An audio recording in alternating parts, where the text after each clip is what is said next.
इस टॉक पे दें, और इंशाल्लाह उम्मीद है कि अल्लाह की ज़ात से बहुत फ़ायदा होगा आप लोगों को। सबसे पहले जो आज का टॉपिक है उसको शुरू करने से पहले कुछ बातें हम समझ लें कि कुरान मजीद में जो सूरह नंबर 97 है, सूरह अल कदर, ये एक ऐसी सूरह है जो डेडिकेटेड है सिर्फ़ इस रात के लिए।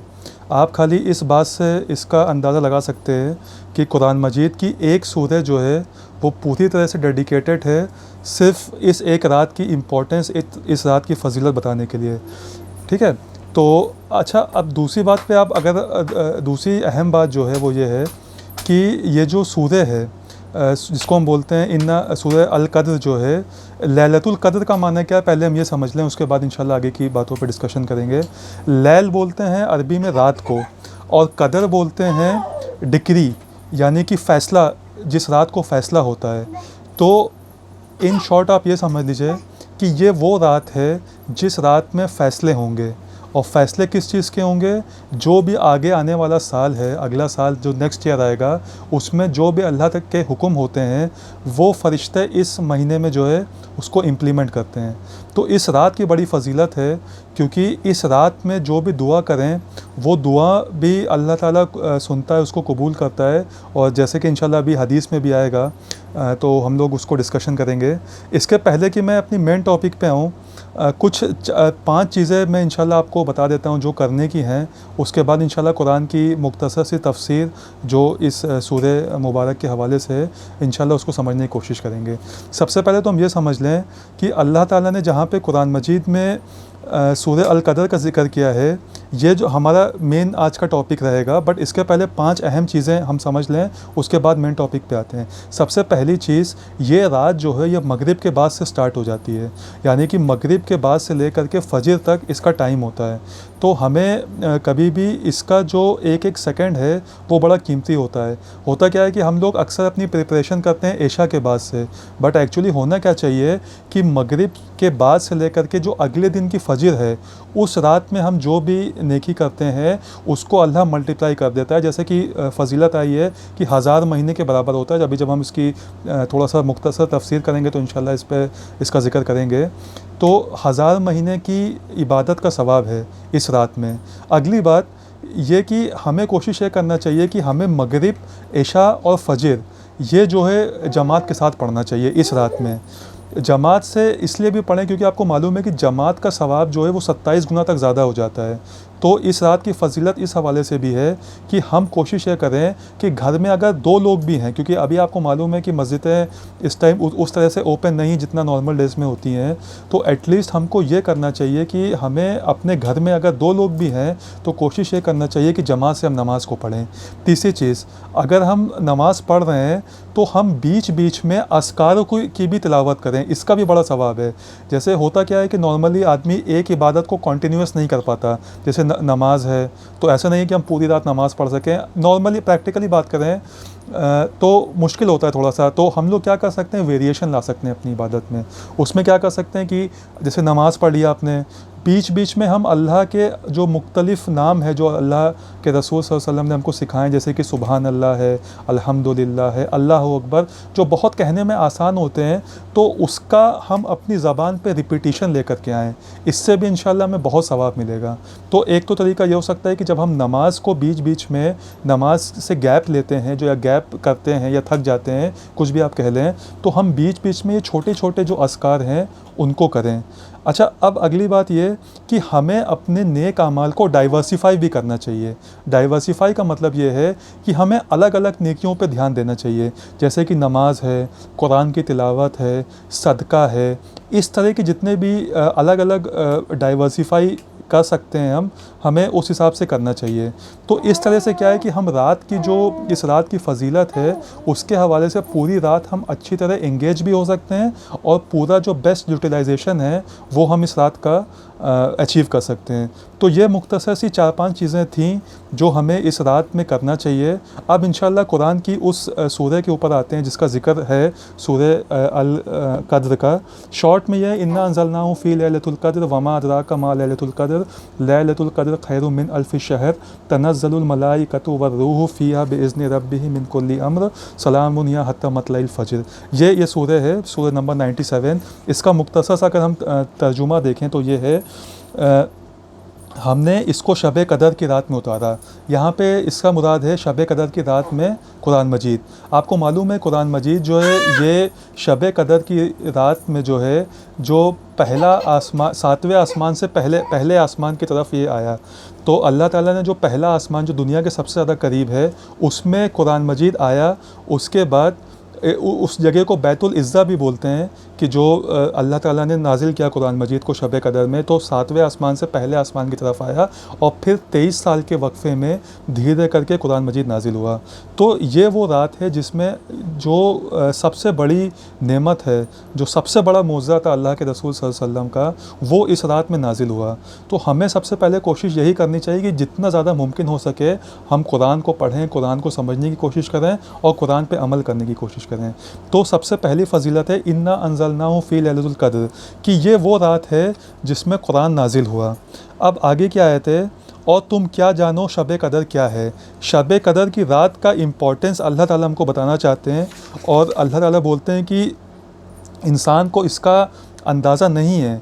अच्छा, इस अंदाज़ा इसलिए भी नहीं है क्योंकि अक्सर जो इंसानियत है वो गफलत में रहती है, उनको अंदाज़ा नहीं होता कि शब कदर कितनी बड़ी रात है और अक्सर लोग जो है इसको खो देते हैं। अच्छा, अब इस बात का अंदाज़ा लगाइए कि इस रात को जो है अल्लाह के रसूल सल्लल्लाहु अलैहि वसल्लम, एक हदीस में भी आता है कि अल्लाह के रसूल सल्लल्लाहु अलैहि वसल्लम जो है बताने के लिए निकले कि ये रात किस दिन है, ये मैं लोगों को बता दूं। बट क्योंकि दो लोग झगड़ते हैं, हदीस में उसका तफसीर आती है, डिटेल आती है, तो अल्लाह सुब्हानहू व तआला ने हमको वो बातें अल्लाह के रसूल को बुला दी। अच्छा, अल्लाह ने जानबूझ करके बहुत सारी बातें इंसानों को नहीं बताई हैं और उसकी हिकमत ये होती है कि अल्लाह ताला जो है कभी कभी इंसान से ज़्यादा एफ़र्ट करवाना चाहते हैं अल्लाह ताला। अब जैसे हमको मिसाल के तौर पे मालूम होता कि शब कदर किस रात में है, 27 की रात में है या 25 की रात में या 21 की रात में, तो इंसान क्या करता, खाली उस दिन इबादत कर लेता, बाकी दिन छोड़ देता। तो अल्लाह की ये हिकमत है कि जब अल्लाह ताला इंसानों को ज़्यादा मौका देना चाहते हैं इबादत करने का, तो उस डेट को स्पेसिफाई नहीं करते। और ऐसे बहुत सारी चीज़ें हैं जो अल्लाह ने हमको नहीं बताई। मिसाल के तौर पे इंसान कब दुनिया से मरेगा, इस दुनिया से कब जाएगा, कब उसकी मौत होगी, ये किसी इंसान को नहीं मालूम होता। उसके पीछे की भी हिकमत ये है कि अल्लाह ताला हमको, अगर इंसान को मालूम होता तो फिर इंसान गाफिल हो जाता। बहुत से लोग क्या करते हैं, अरे अभी हमारे पास वक्त है और फिर जब लास्ट टाइम आएगा हम तौबा कर लेंगे और फिर माफ़ी मांग लेंगे। तो अल्लाह ताला बहुत सारी चीज़ें इंसानों को जानबूझ करके नहीं बताते। उसके पीछे की हिकमत ये होती है कि अल्लाह ताला ज़्यादा जो है इंसान से एफ़र्ट करवाना चाहते हैं या ज़्यादा इंसान को मेहनत करनी चाहिए, इसलिए वो चीज़ें अल्लाह ताला नहीं बताते। तो उसमें से एक चीज़ ये भी है कि हमको नहीं मालूम होती कौन सी रात है। हदीस में ये भी आता है कि ये जो रात है, ये अल्लाह के रसूल ने फरमाया कि आखिरी की 10 जो है ताक रातों में इसको ढूंढो, यानी कि 21, 23, 25, 27 और 29 की रात। तो अब ये जो एक रात हमें आज 21 की रात है, शब कदर की रात है, तो चांसेस ज़्यादा हैं कि इस रात को शब कदर हो सकती है, बट गारंटी नहीं है कि इसी रात को हो। तो हमें ये चाहिए कि हम हर रात को, मतलब हर जो भी ताक रात हैं, जैसे इसी तरह दूसरी हदीस में भी आया कि आखिरी की 7 रातों में इनको ढूंढो, आखिरी की जो 7 रातें हैं उनको, उनमें इस रात को ढूंढो। तो एग्जैक्टली स्पेसिफाई नहीं किया गया, बट प्रोबेबिलिटी ये है, जो अंदेशा है वो सबसे ज़्यादा ये है कि आखिरी की जो 7 रातें हैं, आखिरी की ताक रातें हैं, 5 ताक रातें हैं, उनमें किसी एक रात में हो सकती है। उनमें भी सबसे ज़्यादा प्रोबेबिलिटी ये है कि जो 27 की रात है उनमें शब कदर की रात होने के चांसेस सबसे ज़्यादा हैं। तो अल्लाह के रसूल सल्लल्लाहु अलैहि वसल्लम ने इसको बहुत सारी हदीसों में बताया कि रमज़ान के महीने में इसको ढूंढना चाहिए। फिर एक जगह फरमाया कि आखिरी की 5 ताक रातों में इसको ढूंढना चाहिए। फिर कहीं पे ये फरमाया कि 27 की इसको रात को ढूंढना चाहिए। तो अल्लाह ताला ने कई जगह इस चीज़ को जो है, अल्लाह के रसूल सल्लल्लाहु अलैहि वसल्लम ने जो है हुक्म दिया कि इसको ढूंढो। तो प्रोबेबिलिटी सबसे ज़्यादा ये होती है कि 27 को हो सकती है, मगर किसी भी दिन हो सकती है, कोई गारंटी नहीं है कि ये उसी एक दिन है। तो हमें हर रात में जो है, जो आखिरी की ताक रातें हैं, इनमें होने की प्रोबेबिलिटी ज़्यादा है। तो हमें अपना मैक्सिमम एफ़र्ट डालना चाहिए कि हम इस रात को ढूंढें। अच्छा, एक हदीस में ये भी आता है कि जो इस रात में अल्लाह से दुआ करेगा, अल्लाह की इबादत करेगा, अल्लाह से मग़फ़िरत की दुआ करेगा, तो उसके तमाम पिछले गुनाहों को अल्लाह माफ़ कर देंगे। तो ये एक बहुत बड़ा मौका है जो हमको आपको मिला है।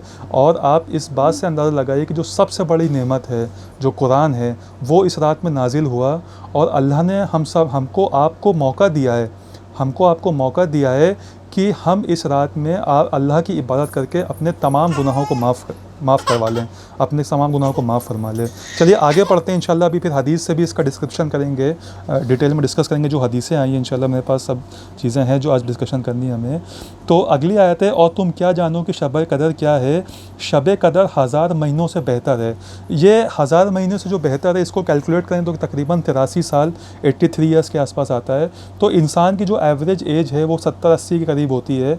तो अब अल्लाह के रसूल सल्लल्लाहु अलैहि वसल्लम से सहाबाओं ने पूछा था ये बात कि जो हमसे पहले लोग गुजरे उनकी कितनी उम्रें थीं। कोई 900 साल, नूह अलैहिस्सलाम का जब मिसाल के तौर पर जिक्र आता है कि उन्होंने 900 साल 950 साल अपनी कौम को दावत दी। तो उस टाइम के लोगों की उम्र बहुत ज़्यादा थी। 900 साल तो दावत दी, कितना दिया, कितने साल उन्होंने जो है ज़िंदगी जी, इसका कोई डिस्क्रिप्शन नहीं, बट एक अंदाज़ा है कि उससे ज़्यादा ही थी। तो ये एक रात ऐसी है जिससे हमें इबादत करके जो बाकी उम्मतें पहले गुजरी, जिनकी उम्रें बहुत ज़्यादा होती थी, हम उनकी नेकियों के करीब जा सकते हैं। तो ये अल्लाह ने एक इस रात की एक फ़जीलत है। अच्छा, अगली आयत है, फ़रिश्ते और रूह अपने रब की इजाज़त से उतरते हैं। आपको मालूम है ये जो आयत आई है, फ़रिश्ते और रूह, फ़रिश्ते तो आते हैं बट रूह कौन है, रूहुल अमीन कौन है, ये बड़ा नोट करने की बात है। अक्सर कुरान के तर्जुमों में खाली रूह लिख के बात ख़त्म हो जाती है और आगे डिस्क्रिप्शन नहीं दिया होता, बट ये एक्चुअली रूह जो है ये रिफ़र करता है जिब्रील अलैहिस्सलाम को, ख़ास तौर पे उनका ज़िक्र है। ये वो रात है जिसमें जो इसको हम बोलते हैं स्पेशल अपीयरेंस, दुनिया में जो है जिब्रील अलैहिस्सलाम खुद आते हैं फ़रिश्तों के साथ। आप इस बात से अंदाज़ा लगाइए कि जो फ़रिश्तों के सरदार हैं जिब्रील अलैहिस्सलाम, वो इस रात में दुनिया में आते हैं और फ़रिश्तों के साथ आते हैं। मतलब जो बाकी फ़रिश्ते हैं उनके साथ जिब्रील अलैहिस्सलाम दुनिया में आते हैं। और ये कौन से फ़रिश्ते हैं? जिन्होंने अल्लाह के रसूल सल्लल्लाहु अलैहि वसल्लम को कुरान जो है, कुरान जिनके ज़रिए से नाजिल हुआ, अल्लाह के रसूल सल्लल्लाहु अलैहि वसल्लम को जो कुरान ला करके देते थे, वो फ़रिश्ते भी इस रात में आते हैं। फ़रिश्ते और रूहुल अमीन जिब्रील अलैहिस्सलाम, वो भी इस दुनिया में आते हैं शब कदर की रात। तो इस तरह से इस रात की फ़जीलत है। अच्छा, एक अगली बात ये, अपने रब की इजाज़त से फ़रिश्ते और रूह अपने रब की इजाज़त से उतरते हैं हर हुक्म को ले करके। अब आप ये समझिए यहाँ पे हर हुक्म को ले करके, ये पॉइंट नोट करने का है। ज़िंदगी के आपके जितने भी फ़ैसले होने वाले हैं अगले 1 साल तक, वो इस रात में डिसाइड होते हैं। आपको मालूम होना चाहिए कि तकदीर का ईमान जो है, तकदीर पे ईमान लाना हमारे ईमान का एक हिस्सा है। मगर तकदीर पे ईमान लाना, अल्लाह को तो सब कुछ मालूम है, अल्लाह को तो इल्म गैब है, अल्लाह को नॉलेज ऑफ द अनसीन है, जो चीज़ें हमने नहीं देखी बट अल्लाह को उसका नॉलेज है। बट उसका जो इम्प्लीमेंटेशन है वो इस साल होता है। तो हमें अल्लाह से ये दुआ करनी चाहिए कि अल्लाह ताला हमारी दुआओं से जो हमारे पिछले गुनाह हैं उनको माफ़ कर दें। आप इस बात को नोट करिए, जो आयत आई है कि अपने रब की इजाज़त से उतरते हैं और हर हुक्म को ले करके, ये पॉइंट बड़ा इंपॉर्टेंट है। ये वो रात है जिसको मालूम है, कदर जो वर्ड है, जिसको सूरह अल कदर नाम भी है इसका, कदर और तकदीर ये एक ही रूट वर्ड से बना हुआ है। कदर का मतलब फ़ैसला होना, तकदीर मतलब आपके फ्यूचर का फ़ैसला होना। तो ये गोया वो रात है जिसमें आपकी हर वो चीज़, आपकी फ़ाइनेंशियल जो भी नीड्स होंगी, जो भी आपकी फ़िज़िकल, जो आपकी हेल्थ से रिलेटेड नीड्स होगी, इन सब का फ़ैसला जो है इस रात में होता है। तो हमें कोशिश ये करनी चाहिए कि हम इस रात को मैक्सिमम यूटिलाइजेशन करें और अपने डीड्स को डाइवर्सिफाई करें, अपने आमाल को जो है हम अलग अलग चीज़ों में खर्च करें। अगर हम नमाज़ पढ़ सकते हैं तो कुछ देर नमाज़ पढ़ लें, कुछ देर कुरान की तिलावत कर लें, कुछ टाइम हम कुरान की कुछ आयतों को याद करने में भी स्पेंड कर सकते हैं। आपको मालूम है कुरान की हमें अक्सर लोगों को सिर्फ लास्ट की 10 आयतें याद होती हैं, तो हम ये भी कर सकते हैं कि कम से कम इस रात में कुरान की कुछ आयतें याद करें ताकि हमें वो पूरी ज़िंदगी हमारे साथ हमें हमारे काम आएंगी। इसके अलावा जो बीच में ब्रेक हम लेते हैं उसमें भी अपनी ज़बान में हम मुख्तलिफ़ अस्कार को रिपीट कर सकते हैं, जैसे सुबहान अल्लाह है, अल्हम्दुलिल्लाह है, वल्लाहु अकबर है। इस तरह करके जो छोटे छोटे अस्कार हैं इनको रिपीट कर सकते हैं। अच्छा, एक हज़रत आयशा से भी रिवायत है कि अल्लाह के रसूल सल्लल्लाहु अलैहि वसल्लम ने एक ख़ास दुआ थी जो आप सल्लल्लाहु अलैहि वसल्लम जो है आप सल्लल्लाहु अलैहि वसल्लम ने बताया, एक ख़ास दुआ है जो इस रात में पढ़ने की है और आपको इजीली वो मिल जाएगी। मैं बता देता हूँ आपके रेफरेंस के लिए वो दुआ क्या है कि अल्लाह के रसूल सल्लल्लाहु अलैहि वसल्लम ने जो है से हज़रत आयशा ने पूछा, अगर मुझे ये रात मिल जाए तो मैं कौन सी दुआ पढ़ूँ? तो हज़रत आयशा ने फरमाया, अल्लाह के रसूल ने फरमाया, हज़रत आयशा से रिवायत है ये कि अगर तुम्हें ये रात मिल जाए तो तुम इस दुआ को पढ़ो। ये दुआ मुख्तसर सी है, एक बहुत आसानी से आपको याद भी हो जाएगी और आप सिंपली गूगल्स में सर्च भी कर सकते हैं, आपको मिल जाएगी। अल्लाहुम्मा इन्नका अफूवुन तुहिब्बुल अफ़्फ़ फ़ाफ़ु अन्नी। इसका तर्जुमा है, ए अल्लाह आप माफ़ करने वाले हैं और आप माफ़ी को पसंद करते हैं, तो मेरे गुनाहों को माफ़ फरमा दीजिए। ये वो दुआ है जो अल्लाह के रसूल ने ख़ास तौर पे इस रात में पढ़ने के लिए बताई। तो अगर आप इस दुआ को सर्च करके पढ़ेंगे तो अल्लाह के रसूल सल्लल्लाहु अलैहि वसल्लम की गोया एक सुन्नत अदा हो जाएगी कि जो दुआ वो सिखा करके गए वो दुआ पढ़ सकते हैं। अच्छा, अब आगे आयत पे आते हैं, कुरान की जो हम आयत पढ़ रहे थे, ये रात सरासर सलामती है सुबह निकलने तक। अच्छा, इस रात की जो निशानियां बताई गई हैं, सलामती की रात तो है, मगर इस रात की जो निशानियां हैं वो सारी निशानियां हमको तब मालूम चलती हैं जब ये रात गुजर जाती है। तो इस बात को भी आप समझें कि अक्सर जो निशानियां, जैसे कि अल्लाह के रसूल ने फरमाया कि जब सूरज निकलता है अगले दिन तो उसकी जो रेज़ होती हैं वो रेज़ उतनी क्लियर नहीं होती, विजिबल नहीं होती, बहुत कम होती हैं या ना के बराबर होती हैं, रेज़ होती नहीं है।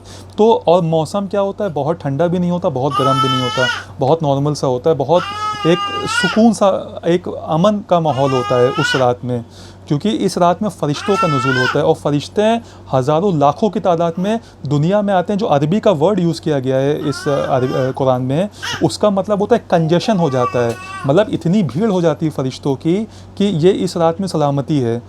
और इसकी जो अक्सर निशानियां बताई गई हैं वो इस रात के पूरे होने के बाद ही हैं, पहले से हमको नहीं मालूम चल सकती। तो ये एक मुख्तसर सा तफसीर थी। अब कुछ चीज़ें हैं जो इंशाल्लाह इसके बारे में आगे हम डिस्कशन कर लेते हैं कि इस रात में हमें क्या क्या कर सकते हैं। जैसे मैंने अभी शुरुआत में भी डिस्कशन में आपको बताया कि हम अपने डीड्स को डाइवर्सिफाई कर सकते हैं, अलग अलग काम कर सकते हैं। जैसे आप सदका करते हैं, मिसाल के तौर पे आपने 100 रुपये सदका किया तो आपको 83 ईयर्स ऑफ सदक़े का सवाब मिलेगा। तो हम अपनी डीड्स को, अपने अमाल को अलग अलग चीज़ों में जो है डाइवर्सिफाई कर सकते हैं। अच्छा, अब आगे की तरफ बढ़ते हैं इंशाल्लाह। इसका मुख्तसर तर्जुमा और तफसीर देखने के बाद जो मैंने बातें नेक्स्ट बात पे आते हैं वो ये है कि एग्जैक्ट डेट हमको नहीं मालूम होती है। हदीस में बहुत सारी बातें आई हैं इसके डेट के बारे में, बट प्रोबेबिलिटी ये है कि आखिरी की 5 ताक रातों में ये जो है रात हो सकती है, 21, 23, 25, 27। ये उलमाओं ने बहुत सारे जब रिसर्च हदीस के ऊपर स्टडी करके इसका कंक्लूज़न निकाला है। अच्छा, अब इसमें जो नेक्स्ट बात हमें डिस्कस करनी है वो ये है कि अल्लाह के रसूल सल्लल्लाहु अलैहि वसल्लम, अल्लाह की हिकमत ये होती है कि बहुत सी चीज़ें हमको नहीं मालूम होती। जैसे मैंने अभी डिस्कशन किया कि जैसे क़यामत का दिन हमको नहीं मालूम होता कि कब आएगा। उसकी वजह ये होती है कि अल्लाह ताला हमारे नेकियों को हम और मल्टीप्लाई करें, ताकि हमको जब किसी चीज़ का डाउट होता है कि ये काम आज होना है या कल होना है तो इंसान अपना बेस्ट ऑफ द एफ़र्ट उन काम में लगाता है। अच्छा, अल्लाह के रसूल सल्लल्लाहु अलैहि वसल्लम का क्या मामूल था वो डिस्कस कर लेते हैं। अल्लाह के रसूल सल्लल्लाहु अलैहि वसल्लम जो लास्ट के 10 दिन होते थे उसमें अपने आप को बहुत प्रिपरेशन करते थे, जिसको बोलते हैं कि अपनी कमर को कसते हैं, जैसे हम एक मुहावरे पे बोलते हैं, अपनी कमर को कसते थे और ज़्यादा आमाल करने के लिए, और ज़्यादा मेहनत करते थे अल्लाह की इबादत करने के लिए, और वो अक्सर रात के हिस्से में नमाज़ों में खड़े रहते थे। इसके बाद अल्लाह के रसूल सल्लल्लाहु अलैहि वसल्लम ज़िक्र भी बहुत करते थे, जिसका मैंने अभी ज़िक्र किया कि अल्लाह के रसूल अल्लाह सुब्हानहू व तआला का ज़िक्र बहुत कसरत से किया करते थे इस रात में, तो वो भी हम कर सकते हैं जैसे मैंने बताया। और इस रात में जो काम हम कर सकते हैं कि हमें अल्लाह के रसूल सल्लल्लाहु अलैहि वसल्लम ने एक हदीस में फ़रमाया कि जिस किसी ने भी इस रात में अल्लाह पे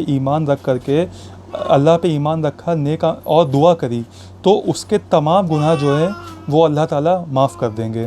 तो हमें अब जिस तरह का ये दौर गुज़र रहा है, आप देख रहे हैं कि लोग बड़ा परेशान हैं, जो परेशानी हमारे ऊपर आई है, हम सबको कसरत से दुआ ये करने चाहिए कि हम कुछ भी करके अल्लाह से अपने गुनाहों की माफ़ी मांगें, और हमें मतलब दिल से हम निदामत हों अल्लाह के सामने कि इतनी बड़ी जो परेशानी है, आज कल हम सुनते हैं कि हर दिन हमें जो है किसी ना किसी की मौत की खबर आती है, और बड़ा अफसोस होता है कि लोग बहुत कम उम्र में जो है कुछ लोग दुनिया से रुखसत हो जाते हैं।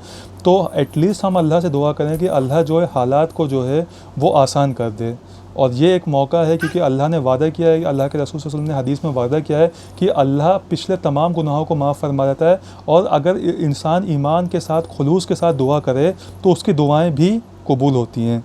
तो ये इन शॉर्ट था कि सारी चीज़ें जो मैंने ज़िक्र करी, और इसमें दुआ भी कसरत से मांगे। अल्लाह के रसूल सल्लल्लाहु अलैहि वसल्लम ने एक हदीस में फ़रमाया, जिसका ज़िक्र तिरमिज़ी शरीफ की हदीस में है, कि दुआ is the best form of इबादत। दुआ जो है वो अपने आप में एक बेहतरीन इबादत है। जैसा मैंने अभी आपको बताई थी कि जो दुआ हम पढ़ सकते हैं वो आप छोटी सी दुआ है, एक लाइन की, आप उसको याद करें, उसको पढ़ें, और हम कसरत से दुआ मांगें। अल्लाह के रसूल सल्लल्लाहु अलैहि वसल्लम ने फरमाया कि दुआ भी एक इबादत है, दुआ भी एक इबादत है। तो दुआ, नमाज के साथ साथ दुआओं की कसरत करें। 1 बार 2 बार 10 बार हम अल्लाह से दुआ मांगें, रो रो के दुआ मांगें, तो इंशाअल्लाह अल्लाह हमारी दुआओं को कबूल करेगा। तो हम इस्तग़फ़ार भी पढ़ें। अल्लाह के रसूल सल्लल्लाहु अलैहि वसल्लम से ये भी साबित है कि अस्तग़फ़िरुल्लाह जो हम है वो भी पढ़ सकते हैं।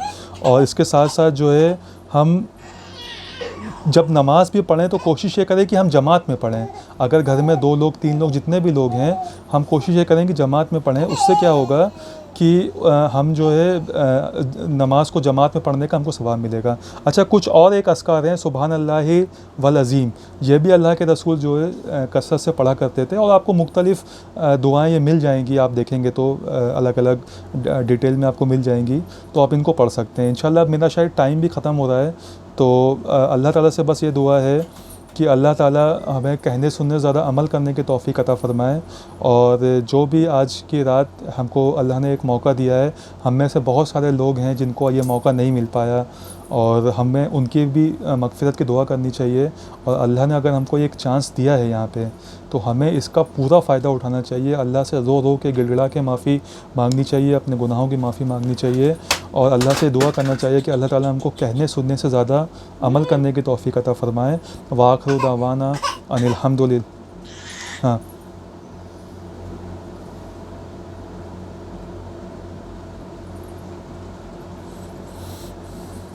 बाकी लोग आ जाएंगे उसमें। बातें तो थी काफ़ी, मगर टाइम कम था, तो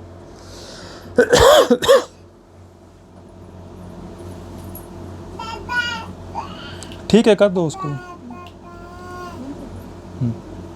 ठीक है, आप लोग को सब